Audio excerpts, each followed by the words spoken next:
بسم الله الرحمن الرحيم. الحمد لله رب العالمين، والصلاة والسلام على أشرف الأنبياء والمرسلين وعلى آله وأصحابه أجمعين. أما بعد، ذكر الله شفقم أدب داده چې مونږه د فضیلت په اوقاتو کې ذکر کوو، او د فضیلت اوقات سری د سحر وخت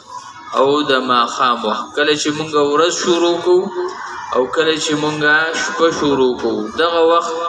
د ذکر الله د پاره د ټولو نه زیات غوره وخت دی، او د دغه د اهمیت اندازه د دینه لګي چې علما کرامو اکثر په دې باندې کتابونه هم لیکلي دي، اذکار الصباح والمساء، د سحر او د ماښام اذکار. او په حدیث مبارکو کې د نبی علیه الصلاۃ والسلام دنیا شي ارشادات دي د دغه وخت په ذکرونو کې. لکه یو حدیث کې امام مسلم رحمت الله علیه د ابو هريره رضی الله عنه په روایت سره حدیث ذکر کړي.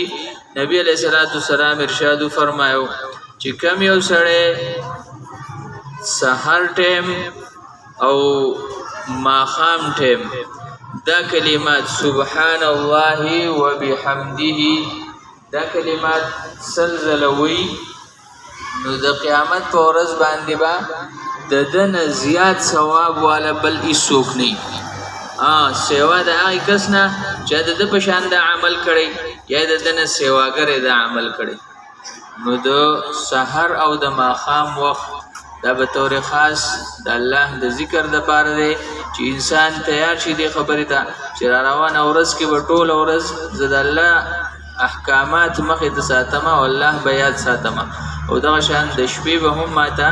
الله یادي او زبا معصیت ته او د ګناه کارونو ته نه ځم. نو چې موږ به طور خاص د سحر او د ماښام په ټیم کې خامخا د ذکر الله اهتمام کو، او هغه اذکار زده کو کوم اذکار چې نبی علیه الصلاۃ والسلام موږ ته په دې وختونو کې ښوولي دي. الله دې موږ له عمل کولو توفیق